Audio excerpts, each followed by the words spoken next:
یہ کیسے پتہ چلے گا جو پریشانی یا مصیبت ہم پر آئی ہے وہ اللہ کی طرف سے آزمائش ہے یا ہم پر اللہ کی طرف سے سزا ہے؟ آپ نے جواب دیا، جو مصیبت تجھے اللہ کے پاس لے جائے وہ آزمائش ہے، اور جو مصیبت تجھے اللہ سے دور کر دے وہ سزا ہے۔ آئیے سنتے ہیں حضرت مولانا عبدالستار صاحب سے جوانی کی عبادت۔ بسم اللہ الرحمن الرحیم، الحمد للہ والصلاة والسلام علی سیدنا محمد وعلی آلہ واصحابہ اجمعین۔ الحمد للہ والصلاة والسلام علی سیدنا محمد وعلی آلہ واصحابہ اجمعین۔ اما بعد فاعوذ باللہ من الشیطان الرجیم، بسم اللہ الرحمن الرحیم۔ والذین آمنوا اشد حبا للہ، صدق اللہ العظیم۔ اللہم صلی علی سیدنا محمد النبی الأمی وعلی آلہ واصحابہ وسلم۔ اللہم صلی علی سیدنا محمد النبی الأمی وعلی آلہ واصحابہ وسلم۔ میرے معزز مسلمان بزرگوں، عزیز بھائیوں، میرے سامنے امت کا ایک بڑا نوجوان طبقہ ہے۔ سر کے سفید بال رکھنے والی بھی اللہ نے انہیں توفیق نصیب فرمائی، اللہ کے گھر میں ڈیرے لگائے بیٹھے ہیں۔ بڑھاپے میں کسی کو توفیق مل جائے اللہ کے بننے کی سعادت ہے۔ میرے عزیزو، ولایت کا، اللہ کے دوستی کا سب سے بڑھیا موسم جوانی کا ہے۔ رسول اللہ صلی اللہ علیہ وسلم فرمایا کرتے تھے، الشاب نشا فی عبادت اللہ فہو فی ظل اللہ یوم لا ظل الا ظلہ۔ جس کے جوانی کی اٹھان یوں ہو، جس کے جوانی کی اٹھان یوں ہو کہ اس کی آنکھوں میں حیا ہو، اس کے کان قرآن سننے کے عادی ہوں، اور اس کے چہرے کی چمک بتاتی ہو کہ اس دل میں سوائے اللہ کی محبت کے، رسول کی محبت کے اور کچھ نہیں ہے۔ اس کا چہرے کا حسن بتائے کہ اس کے دل کے اندر اللہ کا حسن موجود ہے، اللہ کی محبت کا نور موجود ہے۔ اس کی آنکھوں کی چمک بتائے، چہرے کا نور بتائے، پیشانی کی چمک بتائے، راتوں کے سجدے بچائیں، اس کی کانوں کی نگاہوں کی پاکیزگی اور طہارت بچائے۔ جس کی جوانی کی اٹھان یوں ہو کہ اس کا شباب محفوظ ہو، اس کی عفت محفوظ ہو، اس کی پاک دامنی محفوظ ہو، اس کا حیا کا جوہر محفوظ ہو۔ الشاب نشا فی عبادت اللہ فہو فی ظل اللہ یوم لا ظل الا ظلہ۔ جس کی جوانی کی اٹھان یہ ہو، نہ تنہائیوں میں خیانت کرتا ہو، نہ رات کی تاریکی میں رب کی خیانت کرتا ہو، نہ اپنی جوانیاں ضائع اپنے ہاتھوں سے کرتا ہو، نہ دوسروں کی بیٹی بہنوں پر اپنی گندی نگاہیں ڈالتا ہو، بلکہ اس کے کان تو قرآن سننے کے عادی ہوں، زبان قرآن پڑھنے کے عادی ہوں، آنکھیں قرآن کا نور دیکھنے کے عادی ہوں۔ جس کی راتیں اللہ کے سامنے سر بسجود گزرتی ہوں، دل کا اجالا بھی نیکیوں کے سرشار ہو۔ الشاب نشا فی عبادت اللہ فہو فی ظل اللہ یوم لا ظل الا ظلہ۔ جس کی جوانی کی اٹھان یہ ہو کہ رب راضی ہی ہو اس سے، رب راضی ہو اس سے۔ رب راضی ہو تو ابا بھی راضی، ماں بھی راضی۔ رب نہیں راضی تو اللہ دلوں میں محبتیں نہیں نفرتیں پیدا کر دیتا ہے، پیار نہیں عداوت پیدا کر دیا کرتا ہے۔ الشاب نشا فی عبادت اللہ، رب راضی ہو، جوانی کی اٹھان یہ ہو۔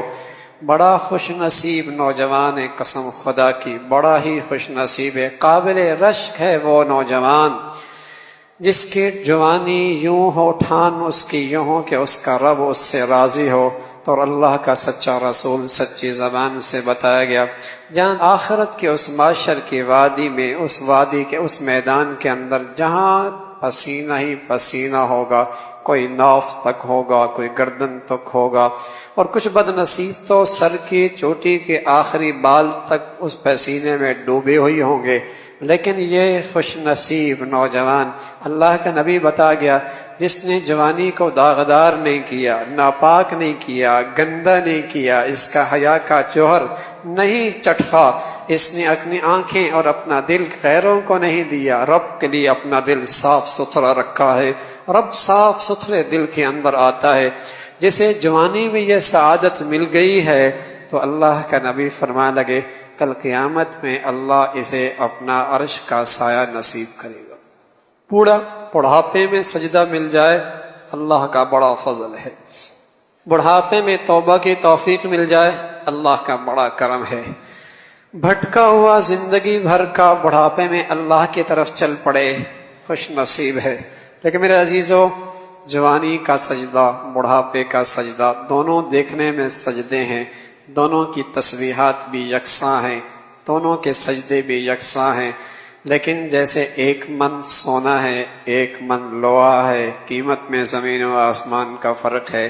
جوان کے سجدے میں بوڑھے کے سجدوں میں قیمت یوں ہی فرق ہے، اللہ جوان کے سجدوں کی قیمت سونے کے بھاؤ لگاتا ہے۔ اور رب ہے نا، بڑا قدردان ہے، دیکھتا ہے نا مولا، جوانی ہے گندی کر سکتا ہے، گندگی اس کے قدموں میں آ رہی ہے، اس کی جیب بھی گرم ہے، گاڑی بھی ہے، کوٹھی بھی ہے، بنگلہ بھی ہے، گناہ اس کے قدموں میں آ رہے ہیں، بے حیائی اس کے قدموں میں آ رہی ہے، گندگی اس کے قدموں میں آ رہی، لیکن یہ نوجوان ہے اپنا گرم خون گندا نہیں کرتا، اپنی ہڈیوں کا گودا گندا نہیں کرتا، اپنا شباب نہیں گندا کرتا، اس کے اللہ نے دل میں غیرت رکھی ہے، غیرت رکھی ہے، غیرت کہ دوسروں کی بیٹیاں گندی ہوں گی، کل میرے گھر کی بیٹی بھی محفوظ نہیں رہے گی، دوسری کی بہنا گندی ہوگی، کل میری گھر کی بہنا بھی محفوظ نہیں ہوگی، میری نگاہیں دوسروں کی بیوی کو دیکھیں گے تو کل میرے گھر کی بیوی بھی محفوظ نہیں رہے گی۔ امام شافعی رحمۃ اللہ علیہ فرمانے لگے، کوئی بدقسمت آدمی کسی کی بیٹی بہنا سے بدکاری کرتا ہے، یہ اس کے گھر کا قرض ہوتا ہے، کوئی نہ کوئی آج یا کل سالوں بعد وہ اس کا گھر کی کوئی عورت اس قرض کو چکاتی ہے، وہ قرض چکاتی ہے، چاہے سالوں گزر جائیں، اس کی بیٹی آنے میں سالوں گزر جائیں، اس کی پوتی آنے میں سالوں گزر جائیں، اس کی نواسی آنے میں سالوں گزر جائیں، اس کے گھر پہ وہ قرض ہے اترے گا، وہ قرض ہے اترے گا، یہ بویا ہے کبھی نہ کبھی کانٹا اسے چبھے گا، یہ بویا ہے اس نے کانٹا کبھی نہ کبھی اسے چبھے گا۔ امام شافعی فرمانے لگے یہ قرض ہوا کرتا ہے، لیکن یہ جوان ہے اس کے اندر غیرت ہے، غیرت، میری مسلمان بیٹی بہنا، میری بہنا، میری ماں، نہ اس سے میں نہیں دیکھ سکتا، میں اتنا بغیرت تھوڑی کیسے ہو سکتا ہوں، جو میری کلمہ پڑھنے والی بہنا ہے، میری مسلمان بہنا ہے، میری پڑوسن ہے، میرے گھر کے ساتھ رہتی ہے، میری فلیٹ کے اوپر نیچے رہتی ہے، میرے تعلیمی ادارے میں رہتی، اتنی بھی تو غیرت مجھ سے نہیں مٹی نا، اتنا بھی تو میں اندر سے گندا نہیں ہوا، اس کے اندر غیرت ہے، غیرت، یہ غیرت اس کی آنکھوں کو پاک رکھتی ہے، یہ غیرت اس کی کانوں کو پاک رکھتی ہے، یہ غیرت اس کے دل کو صاف رکھتی ہے، یہ غیرت کی حرارت ہے، یہ غیرت کی حرارت ہے جو اس کے اندر کے دل کو صاف رکھتی ہے، اس کی نگاہوں کو پاک رکھتی ہے، کانوں کو صاف رکھتی ہے، اس کی زبان کے بولوں کو صاف رکھتی ہے، اس کے میسجوں کو صاف رکھتی ہے، ہاں اس کے ہاتھوں کو صاف رکھتی ہے، نہ اس کے ہونٹ گندے ہوتے ہیں، نہ اس کی جوانی گندی ہوتی ہے، نہ حرام کی طرف اس کے ہاتھ بڑھتے ہیں، نہ اس کے حرام کی طرف قدم اٹھتے ہیں۔ حبیب ابن عمیر روم عیسائی بادشاہ کے ہاں یہ عرب کا خوبصورت نوجوان، یہ عرب کا خوبصورت نوجوان گرفتار ہوتا ہے، عرب کا خوبصورت نوجوان گرفتار ہوتا ہے۔ رومی بادشاہ عیسائی تھا، اس نے چاہا اس شخص کو اسلام سے دستبردار کر دے، اسلام سے، کہا فلاں علاقے کی گورنری مل جائے گی، اس نے انکار کیا، کہا فلاں علاقے کی دولت مل جائے گی، اس نے انکار کیا، اس نے اور قیمت لگائی، لگاتا چلا گیا، اس نوجوان نے انکار کرتا چلا گیا، آخر کافر کے پاس آخری ہتھیار تھا، اپنی شہزادی، ایک ہی اس کی بیٹی تھی شہزادی، اس کہا اس سے نکاح کر دوں گا، تو ولی جیسے کہیں کہ شہزادوں میں آ جائے گا اور تجھے سلطنت کا حصہ مل جائے گا، بیٹی مل جائے گی، بیٹی میری مل جائے گی۔ نوجوان کیا خوش نصیب تھا، اور کیا اس کے دل کے اندر دولت تھی ایمان کی، رب کی دوستی کی، اس نے پھر بھی انکار کیا۔ اب اس نے آخری حربہ استعمال کیا، خلوت کا انتظام کیا، تنہائی میں لے گیا اور بیٹی سے کہا اپنے تمام تر حسن سے اسے گندہ کر دے، اس لیے کہ کافر کے ہاں غیرت کوئی چیز نہیں ہے، ان کے ہاں غیرت بیماری ہے، مسلمان کے ہاں غیرت جوہر ہے، ان کے ہاں حیا بیماری ہے، مسلمان کے ہاں حیا ایمان دونوں ساتھ ساتھ ہیں، بن حیا کے ایمان کوئی نہیں۔ کافروں کے ہاں غیرت جراثیم ہے، بیماری کے، مسلمانوں کے ہاں اس کا سب سے بڑا سرمایہ ہے۔ بے غیرت مسلمان جنت میں نہیں جائے گا۔ اللہ کے نبی فرمانے لگے دیوس آدمی جنت میں نہیں جائے گا۔ تو کافروں کے ہاں غیرت بیماری ہے، مسلمانوں کے ہاں غیرت جوہر ہے۔ کافروں کے ہاں حیا ایک جراثیم ہے، اسے وہ ختم کرتے ہیں بچے کے اندر بچپن سے سوئمنگ ساتھ کراتے ہیں، تعلیمی ادارے کے اندر اکٹھے بیٹھاتے ہیں، پھر کالج میں انہیں اکٹھے رکھتے ہیں، پھر آگے یونیورسٹی کے اندر اسے آگے کرتے رہتے ہیں، پھر اس کے بعد ملٹی نیشنل کمپنیوں میں اکٹھے رکھتے ہیں۔ ایک دن آتا ہے یہ دونوں ایسے ہوتے ہیں، مرد کا عورت کا پتہ کوئی نہیں، عورت کو مرد کا پتہ کوئی نہیں، ان کے ہاں مردانگیت کے سارے جراثیم ختم، اس عورت میں عورت پنے کے سارے جراثیم ختم، ان کے اندر وہ ساری چیزیں، اس لیے کہ ان کے ہاں یہ بیماری ہے، اس بیماری کی وہ ساری شکلیں اختیار کرتے ہیں۔ مسلمان کے ہاں غیرت جوہر ہے، حیا جوہر ہے، غیرت سب سے بڑا سرمایہ ہے۔ حیا، اللہ کا نبی کہنے لگے، ایک ساتھی اپنے ساتھی کو کہہ رہا ہے غیور بنو غیور بنو، اللہ کے نبی فرمان لگے ہاں میں ساری دنیا کے انسانوں سے سب سے زیادہ غیرت مند ہوں، اور اللہ کے نبی پھر کہنے لگے واللہ اغیر منی، لیکن اللہ مجھ سے زیادہ غیرت مند ہے، اللہ مجھ سے زیادہ غیرت مند ہے، مجھ سے زیادہ غیرت مند ہے۔ کسی میں غیرت آ گئی، اس میں اللہ کی خوبی آ گئی، اللہ کی خوبیاں اختیار کرو، تخلقوا باخلاق اللہ،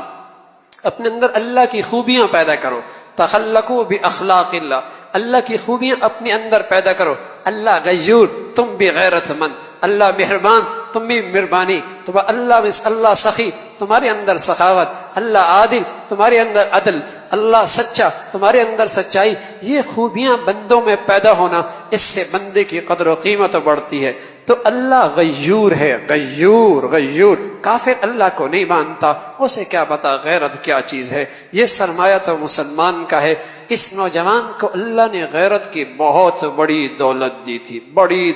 تھی، کہا نہیں، اسے کافروں کے ہاں غیرت کوئی نہیں، اس نے اپنی بیٹی پیش کر دی، تنہائی کا سامان کر دیا۔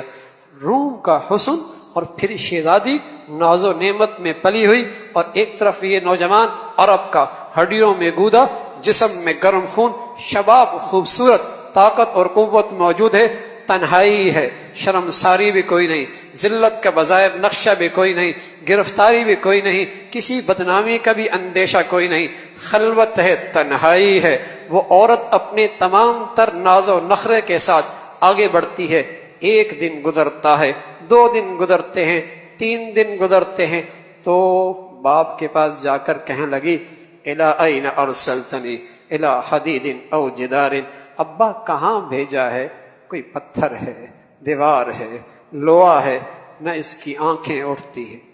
نہ اس کا ہاتھ بڑھتا ہے، نہ اس کی ہونٹوں میں حرکت آتی ہے، نہ اس کے قدم اٹھتے ہیں، کیا بلا ہے یہ؟ نہ اس پتھر ہے، دیوار ہے، لوہا ہے۔ ہاں میرے عزیزو، غیرت آدمی کے شباب پر قابو پا لیا کرتی ہے، غیرت آدمی کی نگاہوں پہ پہرا دیا کرتی ہے،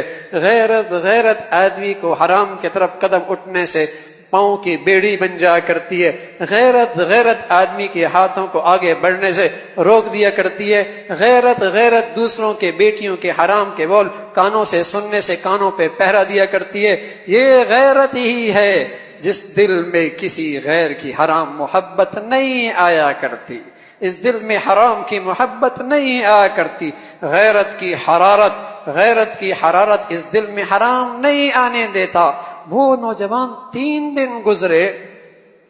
گزرے، نہ ہاتھ بڑھتا ہے، نہ اس کی نگاہیں اٹھتی ہیں، نہ قدم بڑھتا ہے۔ کہنے لگی کس بلا سے میرا واسطہ پڑا ہے؟ تو میرے عزیزو، خوش نصیب وہ نوجوان ہے جسے جوانی کی یہ دولت مل جائے۔ الشاب نشأ فی عبادت اللہ، ارے اس میں کیا شک ہے؟ آنکھوں کا کام دیکھنا ہے، زبان کا کام بولنا ہے، کانوں کا کام سننا ہے، آنکھوں کا کام دیکھنا ہے، زبان کا کام بولنا ہے، کانوں کا کام سننا ہے، اس میں کیا شک ہے؟ دل کا کام ہے محبت کرنا، اس میں کوئی شک نہیں، دل کا کام ہے محبت کرنا، زبان کا کام ہے بولنا، آنکھوں کا کام ہے دیکھنا، اور زبان کا کام ہے بولنا، کانوں کا کام ہے سننا، یقیناً دل کا کام ہے محبت کرنا۔ یہ دل بحر محبت ہے، محبت تو یہ کرتا ہے، لاکھ بچا تو اسے کسی پہ بھی مرتا ہے۔ ہاں، لاکھ بچا تو اسے کسی پہ مرتا ہے۔ میرے عزیزو، اسے رب کی حلال محبت نہیں دو گے، اور رب کی نسبت سے اپنی ماں کی پیاری محبت نہیں دو گے، اپنی بیوی کی حلال محبت نہیں دو گے، یہ حرام محبت لے لے گا۔ رب کی محبت نہیں دو گے، یہاں حرام کی محبت آئے گی، اور جب حرام کی محبت آتی ہے، چہرے آنکھوں کی چمک رخصت ہو جایا کرتی ہے، چہرے کا حسن مان پڑ جایا کرتا ہے، آنکھوں کے سامنے اندھیرا آ جایا کرتا ہے، آدمی کے اعصاب کمزور ہو جایا کرتے ہیں، پاکی طہارت پہ رہنا اس نوجوان کے لیے مشکل ہو جایا کرتا ہے، پاکی طہارت میں رہنا اس نوجوان کے لیے مشکل ہو جاتا ہے، اور پھر بڑھاپے میں تو بڑی ہی شرمندگی ہوتی ہے، بڑی ہی شرمندگی ہوتی ہے۔ تو جب اس دل میں غیر کی محبت ہو، آنکھوں کا حسن رخصت، چہرے کا حسن رخصت، راتوں کی نیندیں اڑ جاتی ہیں، راتوں کی نیندیں اڑ جاتی ہیں۔ یہ حرام محبت کا تماشا ہے، یہ باپ پر بھی ہاتھ اٹھا لیا کرتا ہے، اس حرام محبت کا کرشمہ ہے، یہ ماں کو بھی دھکے دے دیا کرتی ہے یا دے دیا کرتا ہے، یہ اس حرام محبت کا اثر ہے، یہ اسلام بھی چھوڑ دیا کرتا ہے، یہ حرام محبت کا نتیجہ ہے، یہ سارے خاندان کو بھی خیر بات کہہ دیا کرتا ہے، یہ حرام محبت کا نتیجہ ہے۔ ایک دن اتنا پریشان ہوتا ہے، اپنے ہاتھوں سے اپنی جان بھی لے لیا کرتا۔ ہمارے شہر میں 18 سے 28 سال کا نوجوان لڑکی لڑکا سب سے زیادہ خودکشیاں کر رہے ہیں۔ آپ ریسرچ کریں، تحقیق کریں، انتہا ملے گا، بیچارے حرام محبت میں فنا تھے، حرام محبت میں مبتلا تھے، اس نے اسے دھوکہ دیا، خودکشی کر بیٹھی، اس نے اسے دھوکہ دے کر زہر پی لی۔ ہاں، یہ حرام محبت کا انجام ہے۔ اور اس دل میں رب کی محبت آ جائے، سبحان اللہ، آنکھوں کی چمک بڑھ جاتی، چہرے کا حسن بڑھ جاتا ہے، زندگی کا سکون بڑھ جاتا ہے، روکھی سوکھی کھا کر بھی میٹھی نیند آیا کرتی ہے، اور اس رب کے محبت کے درخت کی برکت ہے۔ اگر دل میں یہ رب کی محبت کا درخت اگ جائے، پھر اس پہ شاخ لگتی ہے، ماں کی بھی محبت ملتی ہے، باپ کا بھی پیار ملتا ہے، بیوی کی حلال محبت بھی نصیب ہوتی ہے، بہن بھائیوں کے اندر بھی پیار کے ساتھ رہتے ہیں۔ ارے یہ سارے رب کی محبت پر پھول لگا کرتے ہیں، اگر یہاں رب کی محبت نہ ہو تو یہ سارے پھول نہیں کھلا کرتے، یہ پھول نہیں کھلا کرتے، نہ میاں بیوی کے درمیان، نہ باپ بیٹے کے درمیان، نہ بیوی شوہر کے درمیان، نہ ماں بیٹی کے درمیان، نہ بھائی بھائی کے درمیان، رب کی محبت ہی نہ ہو تو اس پر پھل ہی نہیں آیا کرتا، پھول ہی نہیں کھلا کرتے۔ جب یہاں حرام محبت ہے تو پھر میرے عزیزو ساری محبتیں حلال سے محروم ہو جاتی۔ تو یقیناً یہ دل ہے، یہ دل محبت کی چیز ہے، یہ دل واقعی محبت کی چیز ہے، لیکن کس سے؟ اس محبوب سے جس سے زیادہ حسین کوئی نہیں، جس سے زیادہ باکمال کوئی نہیں، جس سے بڑا محسن کوئی نہیں، میرے عزیزو، کسی سے محبت ہوتی ہے کمال کی وجہ سے، کسی سے محبت ہوتی ہے کمال حسن میں ہو، کسی اور میں کمال کی وجہ سے، کسی سے محبت ہوتی ہے احسانات کی وجہ سے، ہاں، اور کسی سے محبت ہوتی ہے اس کی کسی اچھی، جسے کہیں کہ خوبی کی وجہ سے۔ یہ محبت کی ساری شکلیں، اللہ خوبصورت بھی ہے، باکمال بھی ہے، سبحان اللہ، ایسا محسن ہے، ایک لمحے کے لیے بھی اپنی رحمتوں کی نعمتوں کی بارش بند نہیں کرتا، اگر بند کر دے زندگی مشکل ہو جائے گی۔ وَإِن تَعُدُّوا نِعْمَةَ اللَّهِ لَا تُحْصُوهَا، اگر تم میری نعمتیں گننے پہ آ جاؤ،